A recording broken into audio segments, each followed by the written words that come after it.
Boom, boom, how's it going? Welcome to my best property. And today we're going to be talking about the property that you all know. And some of you've been here, and I don't think a lot of you actually know of this project, but we're just going to jump into it and talk about it.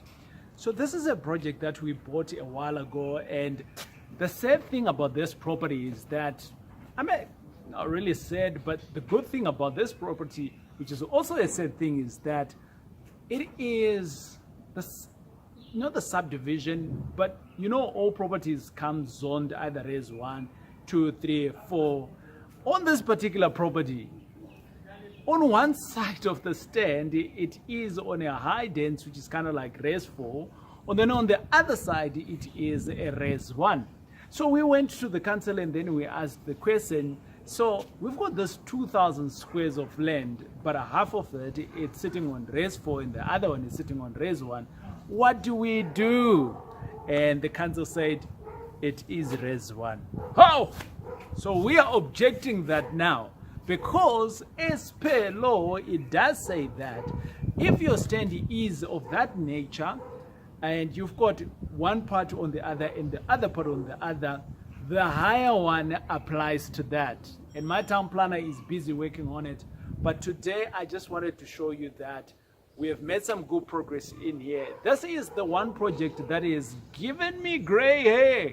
What do I mean by giving me gray hair? For a long time, actually, let me give you the history on this property, because some of you who've been following us, you know where this project lies.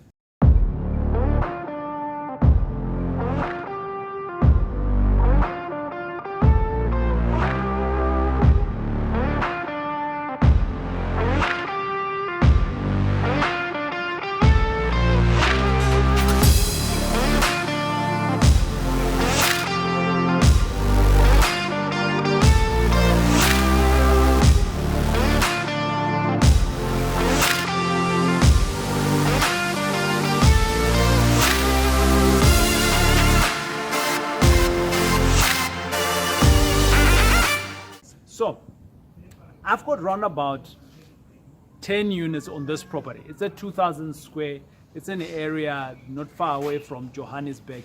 And basically here on this property, it has made me to be introduced to the likes of the rent tribunal. Yes, I had never been to the rent tribunal, but me and Elize, we went to rent tribunal not so long ago. And it gave me the experience of the rent tribunal. So why did we go to the rent tribunal? Basically put, what happened was, we bought this property and there were tenants. And one of the things that we don't normally do is that when we buy a property, we try not to inherit tenants. But if we are to inherit them, basically what we do is we need to vet everyone. But on this particular property, we were just going into lockdown and we didn't have the ability to actually do all of that. And with a hard lockdown, you all know that we couldn't evict. So for that reason, we had to take them in. Yes, we did take them in, but we took them in without actually having to vet and all the other things that we normally do. And this is one of those things that I would never do again, because the lessons that came thereafter was a hardcore. Problem number one that we had on this project was that everyone didn't speak English. Some of them were French speaking. Actually, let me just say, all of them were all French speaking guys. So engaging them became a problem. So I would come down here, and underneath this lapper here, I would sit with these guys and try to negotiate. And there was only one guy who could speak English. And out of that one guy, he would then translate to everyone.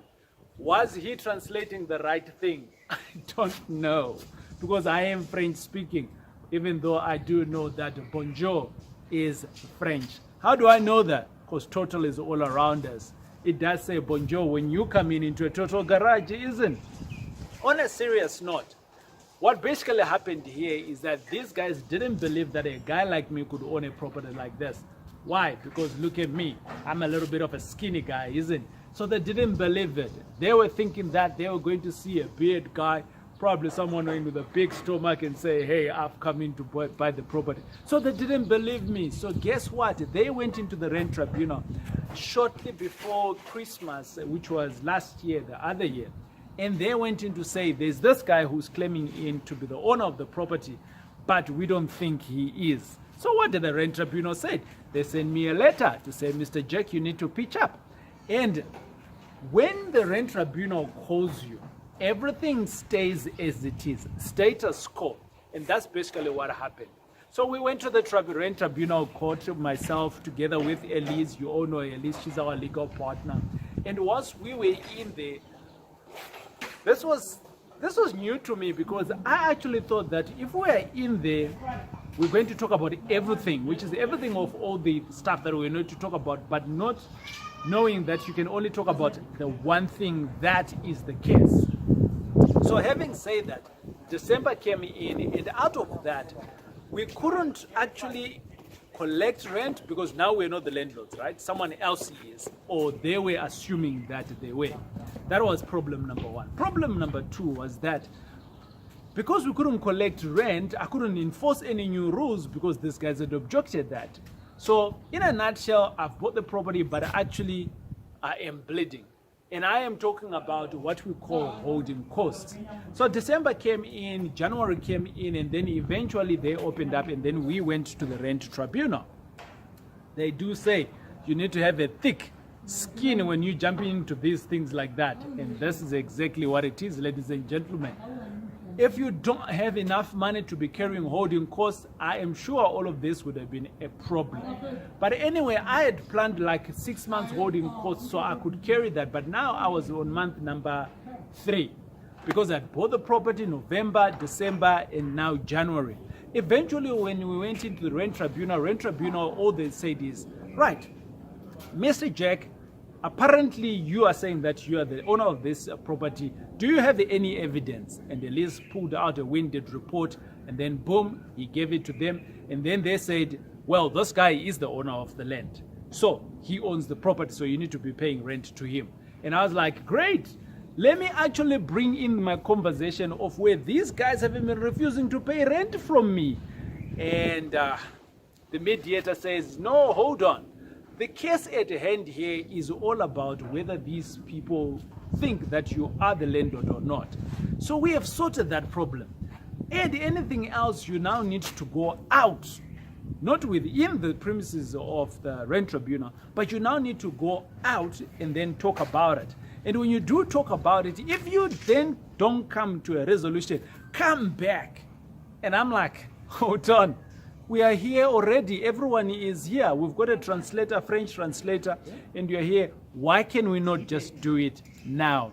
And of course, they said no, because nobody logged the case. I felt frustrated, but I had to follow the rules. So anyway, myself and Elize, with our tail between the legs, we went out. In the meantime, what is happening? At average in a unit, there's around about 4 of them. And they're utilizing my water. At average, there's about 4 of them all utilizing my electricity. So what do you do? Who's going to pay for all of this? Because that's a reality. So what did we end up doing? We then said, okay, fine, let's log into a discussion. And basically, if you've been to a rental tribunal before, across the road in the Johannesburg, there's one that I'm talking about. Across the road, there is a number of places, little restaurants and things like that. And I said to Elize, we must not let this opportunity, but we should close the negotiation so that these guys can pay rent. Fortunately enough, I had to call in Bevan, and Bevan, he is Frostpeak, and this is the guys that do property management for us. With having said that, we was able actually to get everyone else all their rental, how much they were owing. So we negotiated. Whilst we had the translator, we started negotiating, and guys started telling me they can pay 200 on their outstanding. From next month, they are going to be paying rent, which was great until 2 months later. The guys were somewhere paying, somewhere not, and we looked at the property and we said, okay, hold on. The property needs some heavy renovations, and we are out of hard lockdown. Can we start doing some reno? And today I want to show you guys how we have been doing some reno. The place looks a little bit cleaner.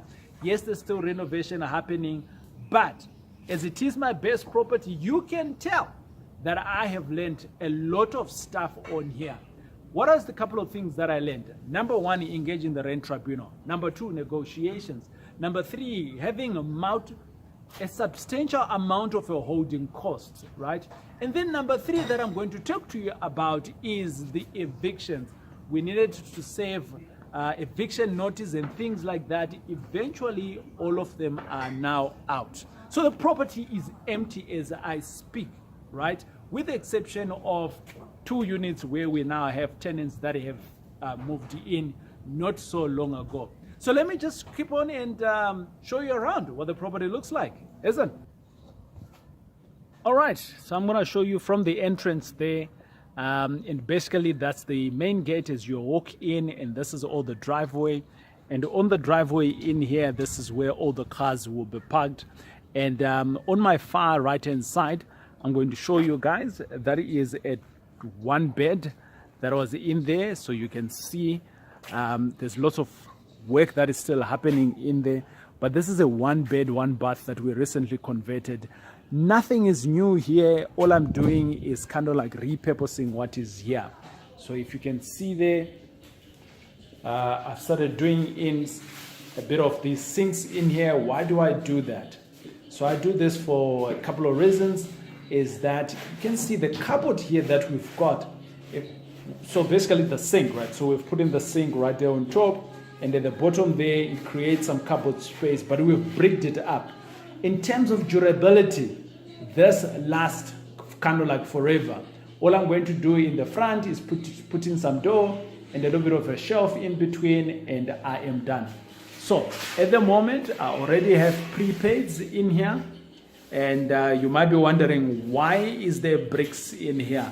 This is something that I've learned today. So basically what they've done, if you have to come and have a look in here, they have put in some silicone in there, but because the sink was popping up, right, it wasn't holding strong. So basically what they have done is they have made sure that it's holding by putting in bricks inside so that it stays at the bottom. So at the moment, it is nicely working. Let's see.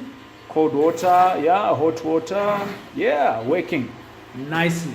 So this one here is kind of like a bachelor, did say, 1 bed, bachelor kind of like. It's nicely been painted so far, right? And this paint looks sharp, and nice door here. And we're not going to go into the bath there, but on the other side there's a bath. The gents are working in there, so we're not going to go in there. So this is unit number 1.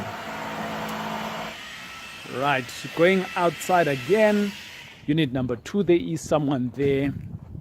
And unit number 4, 3 and 4, you can see right there on the top there. We have tenants in there. And that used to be just like an outside toilet that used to be there. So yeah, that's what it looks like. And let's go in. Right, and we're going in here, and this is part of the main house. Some of the things that I want to show you guys that we have done here and in here. As we are here on the rainy season, you can see there on top of the roof has been painted and sealed and things like that, and that's going to give me another 10 years or so in there. And we've had to strip off some of the gutters here, and we're going to put in some more new gutters to make sure that, you know, the rains can flow.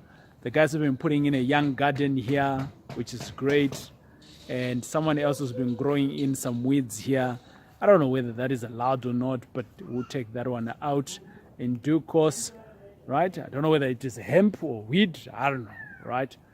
Okay, there you go. So that's a nice young garden that the guys have put in here. You can see the place is nicely cleaned, right?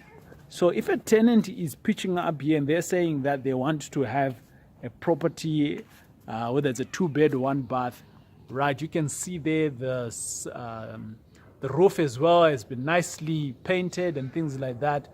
And again, it gives me a good 10-year in there. And this is a nice lapper for people where they can just chill and have some good time. That goes through in here. Let me just see whether this unit is open so that we can go in here. So screen here for everyone.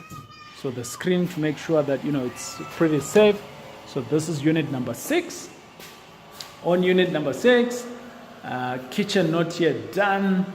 Someone who just moved out in here, they left their fridge in here and things like that. Right? So this is the one unit that we're actually not done, but someone came in urgently and they said they want to move in. And let's go to the bathing room. The guys are working in the bathing room. The shower was apparently leaking somewhere there. You can see with the difference of tiling. So it was leaking in between there, and we've put in new tiles on top of it after it was being worked on. And obviously the shower doors are coming in. They're actually here with us. Right, so this is the living space. Right, going into bedroom number 1. Again, you know, some of these guys, they left their stuff in here. Right, it's a small bedroom. Right, and this is the stuff that those guys left in here. But I don't need to do a lot of work in here actually. When these guys moved out, I think I just need to come in and do some cleaning, and the room will be shut. Right, so this is the other room. Cupboards in there on the corner. Great. The doors are painted nice gray. And I like that gray. I like the shades of grays that happen in here. I like it. Right, so going outside. Okay, so these people that stay here, obviously you can see here, they've got their own area, private area, which is here. They've got their own lapa, which can be communal. And they've got their own little garden here, which is also communal. Now I'm just going to go down here. And this is the beauty of buying such a big yard like this one, because you start having another piece of land that's at the back there. And in here, one of our guys who's leading within this area, he's actually just moved in here. Let's see whether it is opened. Yep. Okay, so they've moved in here temporarily whilst they are looking after this area. But basically, you can have a look, right? This unit here is complete. This unit here is complete. You can see there. And as we go on the side here, so we're utilizing this as kind of like a storeroom for all the stuff. So all of our staff members, you know, they're literally staying here, right? As you can see there, right? And we're coming in here. So this is like an open plan, and we're utilizing this whole space here as, you know, right. And then that goes into the bathing room. I like the way that they put this switch here for the little guys, I think, right? So there you go, right? And then it's got a bed in here. So this is a 2-bed, right? If you come in here, nicely put, done, and there you are. Oops, who's that? Oh, it's me. Okay. All right. So there you are. There's a 2-bed. It looks cool. And this is, so we've got this whole space at the back.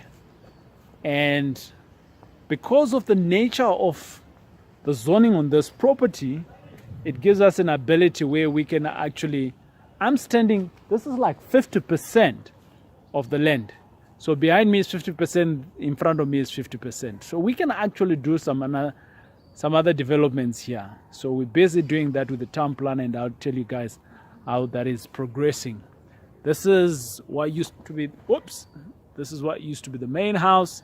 We've reconfigured a little bit, and our town planner is together with our architects working hard to make sure that all of this is working out nice.